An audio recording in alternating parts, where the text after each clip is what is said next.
안녕하세요. 성경 공부 시간입니다. 오늘은 이제 두 번째 큰 단원에 들어갑니다. 언약의 하나님. 언약이라는 말이 좀 생소할 수 있겠지만은 우리가 사용하고 있는 성경, 구약 성경, 신약 성경, 옛 언약, 새로운 언약 이런 표현으로서 사용되기도 하죠. 언약은 이제 성경 전체에 있어서 굉장히 중요한 요소 가운데 하나입니다. 믿음이라는 것도 하나님의 언약에 대한 것을 우리가 알고 또 이것을 의지하고 따르는 그와 같은 여러 가지 일련의 행위를 믿음이라고 하게 된다면은 그 언약이야말로 믿음의 출발선상이 놓였다라는 것을 우리가 생각해 볼 수 있죠. 오늘은 그 언약의 하나님, 지난번에는 이제 노아에게 하나님께서 새 언약을 주신 것을 보게 되었는데 이제는 아브라함과의 언약을 한번 생각하면서 우리가 유익한 시간을 함께 나누게 되기를 바랍니다. 아브라함과 언약을 맺으신 하나님. 첫 번째, 하나님이 주도적으로 사람과의 관계를 다시 시작하셨습니다. 성경 말씀입니다. 야훼께서 아브라함에게 이르시되 너는 너의 고향과 친척과 아버지의 집을 떠나 내가 내게 보여줄 땅으로 가라. 내가 너로 큰 민족을 이루고 내게 복을 주어 내 이름을 창대하게 하리니 너는 복이 될지라. 너를 축복하는 자에게는 내가 복을 내리고 너를 저주하는 자에게는 내가 저주하리니 땅의 모든 족속이 너로 말미암아 복을 얻을 것이라 하신지라. 이에 아브라함이 야훼의 말씀을 따라갔고 롯도 그와 함께 갔으며 아브라함이 하란을 떠날 때에 75세였더라. 창세기에 있는 말씀입니다. 여기 보게 되면 이제 하나님께서 아브라함과의 관계 이것에 있어서 계약이라는 것을 맺게 됩니다. 하나님께서 이제 계약을 맺게 될 때 우리 흔히 이제 계약에 대해서 생각해 보자면은 계약이라는 것은 뭐 우리가 어떤 땅을 사거나 아니면은 중요한 계약을 하게 될 때에 중요한 것은 계약과 함께 거기에 대해 서로 이행해야 될 의무라는 것이 존재를 하게 되고 그 의무가 충족이 되었을 때의 결과물로서 이제 틀림없는 대가가 지불되는 것을 이제 보여주게 되죠. 성경에 보게 되면 이제 계약을 할 때마다 제사를 드리는 형식처럼 제물을 쪼개는 경우가 이제 많이 있는데 그 제물을 쪼개는 그 행위는 단지 그 계약을 돋보이게 하기 위한 요식 행위로서 나타나는 것이 아니라 실상 굉장히 중요한 이야기를 담고 있죠. 뭐냐면은 계약을 지키지 않게 될 때에는 저 제물과 같이 내가 죽임을 당해도 좋다라는 의미가 들어있는 거예요. 그러니까 흔히 얘기할 때 계약을 할 때 우리가 위약금이라는 내용을 이야기하지만 성경에서 하나님과의 계약에 대해서 언급하게 될 때에는 생명 대 생명으로 죽음과 죽음에 대한 의식을 하게 되면서 계약을 맺게 되는 경우를 이제 보여주게 되죠. 그런데 그 계약에 대해서 하나님께서는 신실하시기 때문에 계약에 대해서 한 번도 파기하신 적이 없고 하나님께서는 그 약속하신 바를 반드시 이루시는 하나님이라는 것을 성경을 통해서 우리에게 보여주고 있습니다. 그러면은 그 계약이 왜 파기가 되었는가? 항상 사람의 입장에서 그 계약이 파기가 된 것을 보여주고 있죠. 사람으로 인하여서 계약이 파기가 되었지만 하나님께서는 여전히 계약의 또 다른 갱신을 이야기하고 있는데 그 갱신은 우리가 지킬 수 없고 따를 수 없는 그와 같은 문제에 대해서 하나님께서 그래 그것을 지키지 못했구나. 때로는 체벌하시며 하나님께서는 징계를 표하기도 했지만 결과적으로 또 다른 계약을 조금 완화된 내용으로서 제시하게 됨으로 말미암아 하나님의 은혜가 계속적으로 주어지게 되는 것을 보여주고 있죠. 그래서 정리해 보자면은 그 계약에 대한 파기자는 하나님과 사람과 맺은 언약 가운데에 하나님께서 먼저 계약을 파기하신 경우는 없었고 그 계약의 파기자는 언제나 인간이었다. 기억해야 할 필요가 있습니다. 선악과를 먹게 된 것도 인간이었고 그리고 죄를 지은 것도 인간이었고 또 하나님께서 금하신 것을 행한 것도 인간이었고 하나님께서 그 순종에 따른 복을 주신다고 이야기하였지만 그 순종에 대한 모든 그와 같은 계획과 노력 이런 것들과 상관없이 인간의 계속적인 그 계약의 파기로 말미암아 하나님과 은혜를 나눌 수 있는 길이 막히게 된 것을 보여주고 있죠. 이와는 달리 하나님께서는 항상 언약의 갱신자로 나타납니다. 사람이 계약을 파기하며 하나님의 은혜를 입지 못하게 되었지만 선악과를 알게 했던 나무의 실과를 먹었던 아담과 하와에게 가죽옷을 지어주셨고 죄를 범함으로 동생을 죽였던 가인에게 표를 주었으며 또 성경에 보면은 하나님께서 인간의 모든 죄악 가운데서도 노아의 가족을 구원하시고 그에게 무지개 언약을 주심으로 말미암아 하나님께서는 계속적인 언약의 갱신자가 된 것을 보여주고 있죠. 오늘 여기 보게 되면은 그 바벨론 그 땅에 있던 바벨탑 사건 이후로 사람들이 흩어지게 되었는데 그 가운데 하나님께서는 여전히 또다시 언약의 그 대상자로서 아브라함을 찾으시고 아브라함과 새롭게 계약을 맺으신 장면을 보여주고 있죠. 오늘 읽었던 본문의 이제 뒷부분을 보게 되면은 땅의 모든 족속이 너로 말미암아 복을 얻을 것이라 라는 표현에서 그 아브라함에 대한 표현, 유대인들은 자기들의 조상으로서의 아브라함, 다시 말하면은 자신들 민족 가운데에서만 복이 임할 거라고 생각하겠지만은 하나님께서는 처음부터 아브라함을 하여금 모든 족속이 복을 얻을 것이라고 이야기하면서 아브라함과 특별한 계약을 맺는 것을 보여주고 있죠. 자, 여기서 우리가 주목할 내용이 있습니다. 아담이 모든 인류의 조상이기도 하지만 더더욱 중요한 것이 인류를 대표하는 그 같은 계약자로서 아담이 중요하게 된 것처럼 하나님의 언약을 따르는 모든 사람들의 대표자는 바로 아브라함이 된 것을 우리에게 보여주고 있죠. 그래서 믿음을 갖는다, 아브라함의 믿음을 따른다라는 그 표현은 우리는 유대인이 아니기 때문에 아브라함을 따를 필요가 없습니다. 그 말도 맞겠지만은 성경에 보게 되면 하나님과 언약을 맺고 믿음을 가진 사람의 표상으로서 아브라함이 주어지기 때문에 훗날 사도 바울 선생이 로마서를 통해서 또 갈라디아서를 통해서 우리가 아브라함의 복을 함께 누리게 된다는 것을 보여주고 있습니다. 두 번째로 하나님의 신실하심을 신뢰하라고 명령하십니다. 이후에 야훼의 말씀이 환상 중에 아브라함에게 임하여 이르시되 아브라함아 두려워하지 말라 나는 내 방패요 너의 지극히 큰 상급이니라. 아브라함이 이르되 주 야훼여 무엇을 내게 주시려 하나이까 나는 자식이 없사오니 나의 상속자는 이 다메섹 사람 엘리에셀이니이다. 아브라함이 또 이르되 주께서 내게 씨를 주지 아니하셨으니 내 집에서 길린 자가 내 상속자가 될 것이니이다. 야훼의 말씀이 그에게 임하여 이르시되 그 사람이 내 상속자가 아니라 내 몸에서 날 자가 내 상속자가 되리라 하시고 그를 이끌고 밖으로 나가 이르시되 하늘을 우러러 무뼈를 쓸 수 있나 보라. 또 그에게 이르시되 내 자손이 이와 같으리라.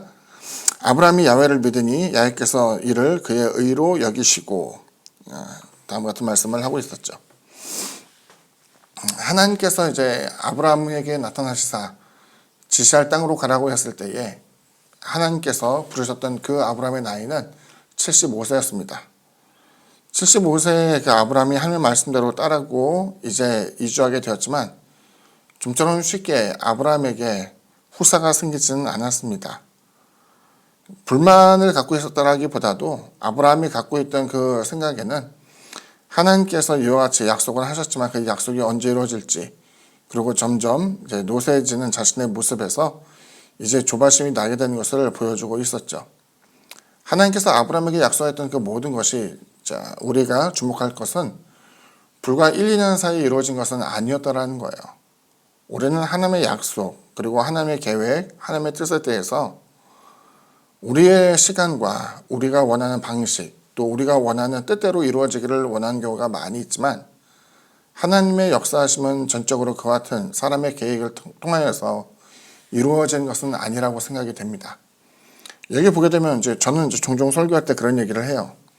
우리가 아브라함의 복을 받기를 원한다라고 이야기하지만 하나님의 약속이 25년, 30년 뒤에 이루어질 거라고 생각한다면은 과연 그것을 기쁘게 받아들이면서 따를 수 있는 사람이 과연 몇이나 있을까라는 생각을 할 정도로 그와 같이 이제 하나님의 계획과 뜻에 따라서 자꾸 시간이 연장되고 또 내가 생각한 것과는 달리 쉬이 이루어지지 않을 때에 그 부분에 대해서 실족하거나 넘어지는 경우가 종종 있다라고 생각이 됩니다. 자, 우선 여기서 내용을 보게 되면은 하나님께서 언약에 대해서 다시 한번 주지하는 내용 가운데 우리가 주목할 만한 것은 이것이 실제로 이루어지지 않았기 때문이라는 거예요.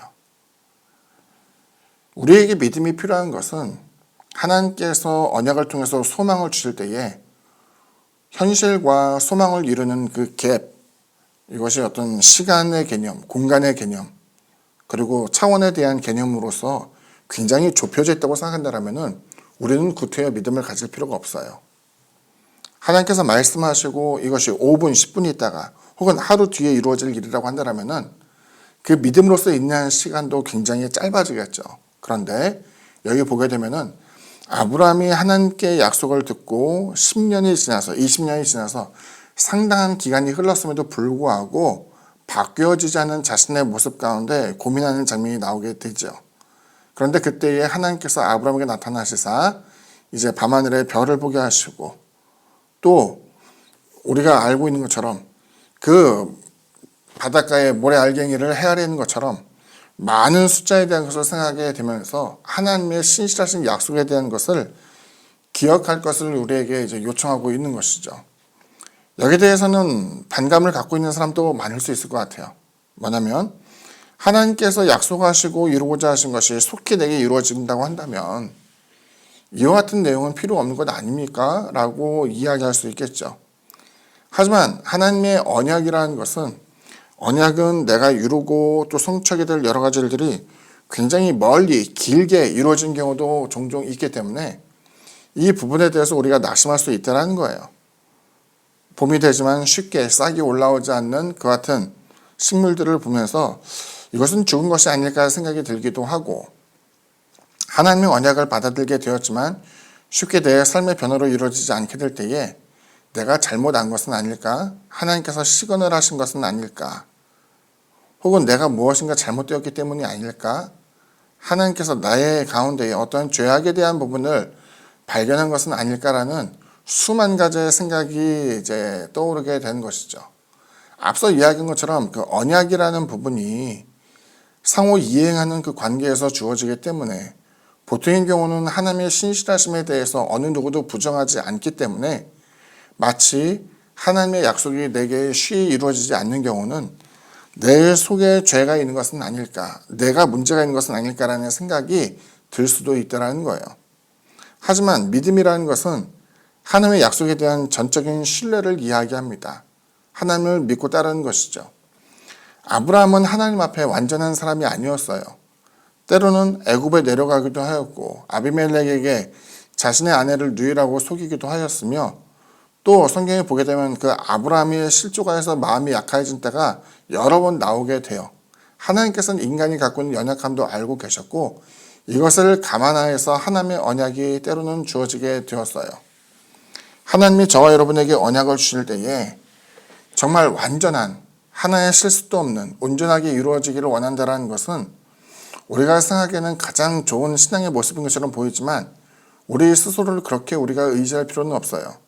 우리는 오류의 인간이고 죄 가운데서 태어나서 죄와 함께 성장하며 또 죄와 더불어 살기 때문에 우리 스스로의 판단과 또 우리의 계획이 하나님의 완전함에 닮아있다고 감히 생각할 수는 없어요. 하지만 그럼에도 불구하고 하나님께서는 그 언약을 하나님과 맺게 함으로써 하나님의 약속이 그 따르고 순종하며, 적어도 하나님께서 보시는 것은 너가 지시한 땅으로 갔기 때문에 그 땅에 머물러 있는 동안에는 내가 너에게 이와 같은 복을 주겠다라고 말씀하셨을 때에는 이것이 이루어지게 되는 것을 보여주고 있죠. 그렇기 때문에 중요한 것은 언약의 시작과 완성이 무엇일까에 대한 스스로의 질문이 필요하게 되겠죠. 약속과 또 약속을 성취시키는 것은 바로 믿음이라는 것을 보여줘요. 그래서 믿음과 소망은 굉장히 밀접한 관계에 있는데 하나님께서는 우리에게 언약을 통해서 소망을 갖게 하시고 소망까지 이루어지는 그 여러 가지의 여정, 하지만 이것이 계단식으로 천천히 올라갈지 급속하게 올라갈지, 하나님께서 때로는 여튼 여러 가지 과정이 굉장히 더디게 이루어질지는 몰라도 이 부분에 있어서 소망을 이루게 되는 것은 결과적으로는 믿음이라는 것을 우리에게 보여주고 있죠. 또 많은 성경의 비유와 계약은 바로 이와 같은 약속에 대한 이행을 전제로 합니다. 흔히 시험에 든다라는 표현을 많이 쓰게 되는데, 시험에 든다라는 것은 제가 생각하기에는 이렇게 이해가 돼요. 하나님의 소망이 주어졌지만 믿음을 가지고 쭉 따라가기에는 불신의 요소가 너무 많은 거예요. 하나님에 대해서 불신하기도 하고 자기 자신에 대해서 불신하기도 하고, 그러다 보니까 이유의 그 종류는 다양할 수 있겠지만은 결과적으로는 하나님이 머물러 있어라, 하나님께서 지켜라라고 하는 그 계명을 따르지 못함으로써 떨어지는 경우가 많이 있다는 것이죠. 하지만 하나님께서 아브라함에게 요구하신 것은 끝까지 하나님을 신뢰할 것을 이야기하고 있는 것이죠. 그래서 눈에 보이게 될 때에는 다메섹 사람 엘리앗을 자신의 종이, 자신의 상속자가 될 수밖에 없다라고 이야기해도 하나님께서는 여전히 그에게 후사가 있을 것이다 라고 이야기하면서 소망의 끈을 놓지 말라라는 것을 말하고 있는 것이죠. 마지막 세 번째로 하나님은 자신의 사람들이 구별되기를 바라십니다. 이렇게 언급을 하고 있습니다. 성경 본문이 상당히 길었는데요. 짤막하게 제가 두 구절만 이제 정리를 해봤어요. 보라, 내 언약이 너와 함께 있으니 너는 여러 민족의 아버지가 될지라. 이제 후로는 내 이름을 아브라함이라 하지 아니하고 아브라함이라 하리니 이는 내가 너를 여러 민족의 아버지가 되게 함이니라. 아브라함에서 아브라함이라는 이름으로 바뀌게 되죠. 성경에서 이제 계명이라고 이야기할 때 계명은 굉장히 중요한 의미를 갖습니다. 흔히 말하는 이제 성명하기라고 이야기하는데 보통의 경우는 그 사람의 운명이 이름과 관계가 있다고 생각하는 경우가 많이 있었어요. 그래서 이제 우리가 잘 아는 것처럼 이름 바뀌었던 몇몇의 사람들을 우리가 떠올릴 수 있는데 그 중에 한 사람이 아브라함, 또 야곱에서 이스라엘로 바뀌게 되고 또 성경에 보게 되면 그 여러 사람들이 자신의 이름을 바꾸거나 혹은 하나님의 지시에 의해서 이름이 바뀌게 되는 경우를 보게 되죠. 태어날 때 주어진 이름이 자신의 운명으로 주어진 경우가 많이 있었기 때문에 야곱은 발뒤꿈치를 잡고 나오는 사람이라는 표현이었는데 그 사람의 운명이 바뀌기 위해서 하나님이 먼저 행했던 것 중에 하나는 그에게 요구하시고 믿음으로써 따르기를 원하시고 그 다음에 이름이 바뀌는 경우를 이제 종종 이야기합니다. 이름만 바뀌게 되면 우리의 운명이 바뀔 수 있다고 생각하는 것은 너무 이제 잘못된 내용이라고 생각이 되고요. 사람은 그 속사람이 바뀌고 난 이후에야 자신의 삶이 바뀌고 운명이 바뀌게 되는 것이지 그냥 눈에 보여주는 외모 혹은 이름 바뀐다고 해서 그 사람의 본질이 바뀌게 되는 것은 아니라는 것을 알게 되죠. 자, 아무튼 여기 보게 되면은 여기서 하나님께서 아브라함에게 보여주신 것은 너는 여러 민족의 아버지가 될 것이다. 그리고 내가 너를 여러 민족의 아버지가 되게 하겠다라고 이야기하면서 그 이후에 하나님이 아브라함에게 어떠한 삶을 살게 될까에 대한 것을 쭉 이제 이야기하는 장면이 나오게 돼요. 여기 보게 되면은 내 언약이 너와 함께 있다라는 표현을 통해서 하나님께서는 그로 하여금 언약을 떠나지 않게 하기를 원하세요. 여기서 이제 우리가 생각하는 것이 있죠.